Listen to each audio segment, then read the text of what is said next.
News 24 Marathi, नवा भारत, नवा विचार।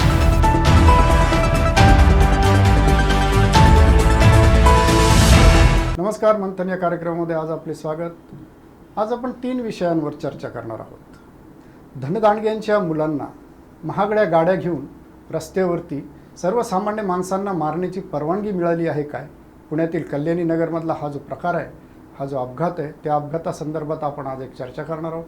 दुसरा आपला विषय आहे तो आहे इराणचे राष्ट्राध्यक्ष रईसी यांचा हेलिकॉप्टर अपघात। आणि तिसरा विषय असणार आहे 12वीचा निकाल।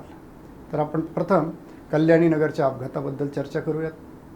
कल्याणी नगरमध्ये महागडी 2 कोटी रुपयाची पोर्शे कार आणि धनदांडगा बिल्डर आणि त्याचा मुलगा, अतिशय गंभीर प्रकार कल्याणी नगरमध्ये घडलेला आहे।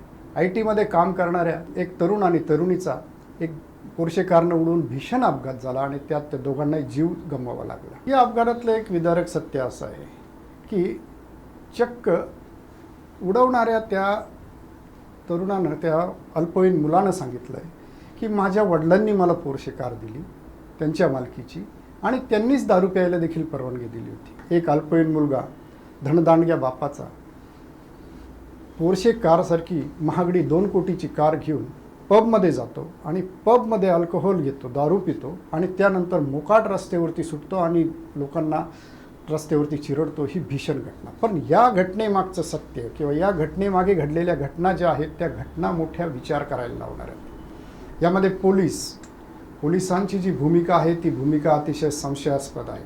आत्ता जरी त्या मुलाच्या, अल्पवयीन मुलाच्या वडिलांवरती गुन्हा दाखल झालेला असला, त्यांना अटक जरी झालेली असली, तरी या घटनेच्या मागची घटना जी आहे, जी पार्श्वभूमी आहे ती अतिशय विदारक आहे। पोलिसांनी ही घटना दाबण्याचा प्रयत्न केला।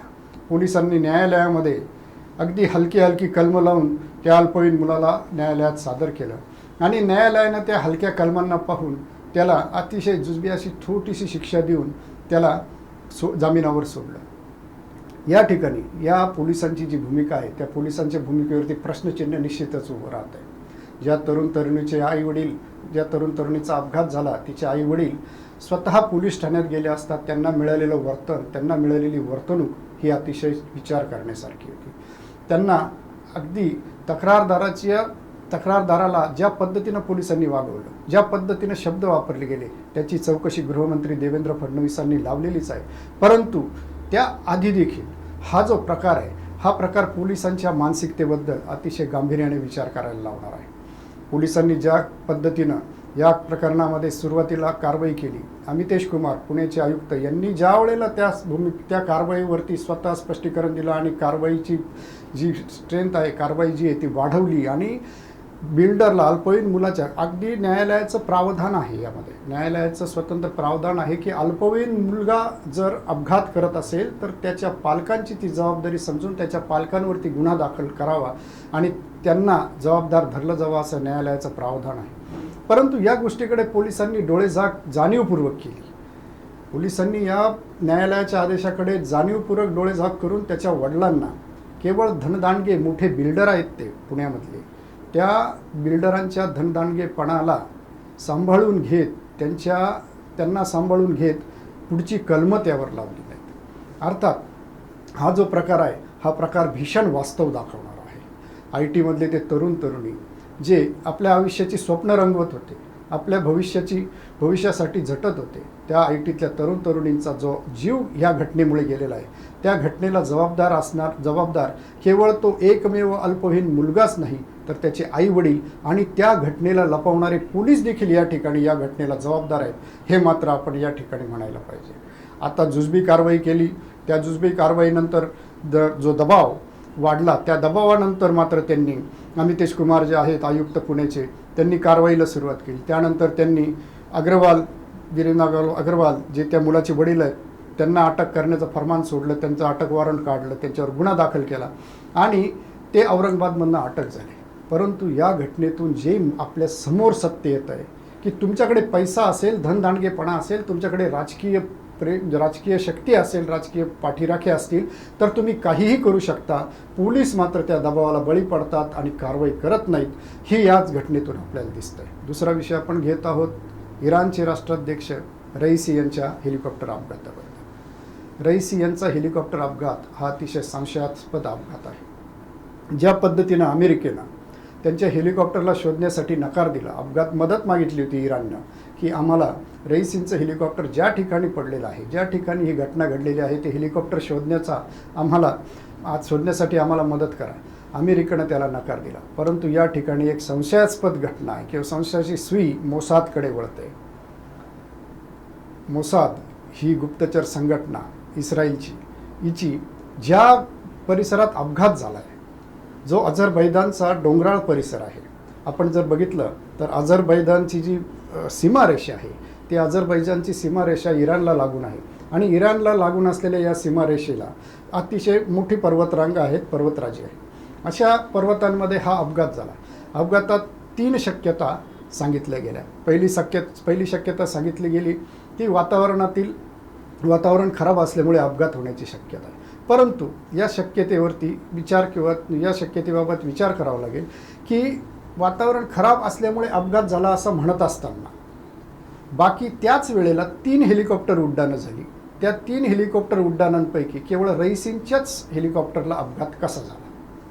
आता या ठिकाणी उत्तर दिलं जातं आहे की रईसींच्या हेलिकॉप्टरला अपघात होण्यामागे कारण असं आहे की ते हेलिकॉप्टर 46 वर्ष जुनं होतं.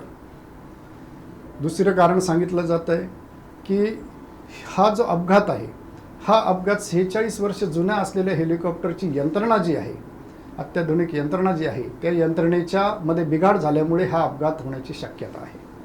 आणि तिसरी शक्यता मात्र जी आहे, ती तिसरी शक्यता मोसादकडे येते. मोसाद याला जबाबदार आहे असं म्हटलं जातं आहे. अर्थात मोसादचे खूप मोठे तळ त्या परिसरात आहेत. अझरबैजानच्या सीमेवरती जे तळ आहेत मोसादचे, ते मोसादचे तळ जवळजवळ 150 ते 160 मोसादचे तळ आणि मोसादचे गुप्तहेर त्या परिसरात आहेत असं सांगितलं जातं आहे. या शक्यतेला मात्र नाकारता येत नाही, कारण इस्रायल ही अत्यंत हायटेक असलेला देश आहे. इस्रायल हा अत्यंत अत्याधुनिक यंत्रणांनी सुसज्ज देश आहे. त्यामुळे या देशानं किंवा मोसादनं त्या हेलिकॉप्टरची जी यंत्रणा आहे, जी इलेक्ट्रॉनिक यंत्रणा आहे, ती इलेक्ट्रॉनिक यंत्रणा हॅक केली असण्याची शक्यता देखील नाकारता येत नाही. आता या रईसींच्या अपघातानंतर एक वेगळं वळण इराणच्या राजकारणाला लागलेलं आहे. इराणमध्ये आयातुल्ला खोमेनी यांचं वय 87 वर्ष झालेलं आहे. परंतु इराणच्या राष्ट्राध्यक्षांचे ते सुप्रीम लीडर आणि इराणच्या आता जे एक्सपायर झालेत रईसींचे ते आवडते लीडर म्हणून इराणमध्ये प्रसिद्ध आहेत, आयातुल्ला खोमेनी. परंतु परिस्थिती अशी आहे की इराणचे जे राष्ट्राध्यक्ष आहेत रईसी यांनी आयातुल्ला खोमेनींना त्यांचे उत्तराधिकारी म्हणून निवडलं आहे, परंतु त्यांचं वय आहे 87 वर्ष. त्यामुळे ते कर्करोग पीडित आहेत. त्यामुळे ते इराणची जी काही सत्ता आहे ती सांभाळू शकत नाहीत. अशा परिस्थितीमध्ये आयातुल्ला खोमेनींचं जे मुलगा आहे, तो मुलगा ही सत्ता सांभाळण्याच्या प्रयत्नात सध्या दिसतोय आणि केवळ 47 दिवसावरती इराणची निवडणूक आलेली आहे. त्यामुळे देखील या अपघाताला मोठं वलय निर्माण झालेलं आहे की 47 दिवस निवडणुकीला बाकी असताना रईसींचा अपघात होता आणि रईसींनी अणुशक्तीच्या बाबत किंवा अणुऊर्जेच्या बाबत किंवा अणुबॉम्बच्या बाबत इराणची जी काही भूमिका केली आणि इराणनी जो काही समृद्ध युरेनियम इराणमध्ये आणलं, त्याला जे सहकार्य रईसींनी केलं किंवा रईसींच्याच हस्तक्षेपामुळे किंवा रईसींच्या मदतीनंच ते संपूर्ण युरेनियम समृद्ध जे आहे ते इराणमध्ये आलं. अशा अनेक शक्यता या इराणच्या राष्ट्राध्यक्षांच्या अपघाताबाबत चर्चेला जात आहेत. आणि तिसरा विषय आहे 12वीचा निकाल. आज 12वीचा निकाल लागला. कोकणानं बाजी मारलेली आहे. 12वीच्या निकालात गेल्या काही वर्षापासून एक विशेष बाब अशी घडते आहे की 12वीच्या निकालामध्ये मुली बाजी मारत आहेत. आज 93% निकाल लागला आहे. 93% निकालानंतर मुलींनी प्रचंड प्रमाणात मोठ्या प्रमाणात बाजी मारलेली आहे. परंतु 12वीच्या या निकालासंदर्भात काही गोष्टी चर्चे करण्याजोग्या आहेत. ज्या चर्चेत आणण्याजोग्या ज्या गोष्टी आहेत, ती पहिली गोष्ट आहे की 12वीच्या या निकालामध्ये काही उत्तरपत्रिका ज्या आहेत, त्या उत्तरपत्रिका ह्या तपासल्यात की नाही तपासल्यात अशा पद्धतीचे गुण या निकालामधून दिसत आहेत.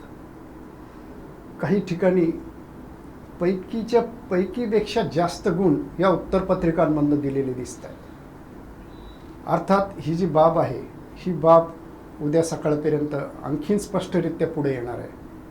परंतु आपली जी परीक्षा यंत्रणा आहे आणि जी पेपर तपासणारी यंत्रणा आहे याच्यामध्ये किती सावळा गोंधळ आहे आणि किती मोठी गडबड आहे हे याच्यामधनं आपल्याला दिसतंय.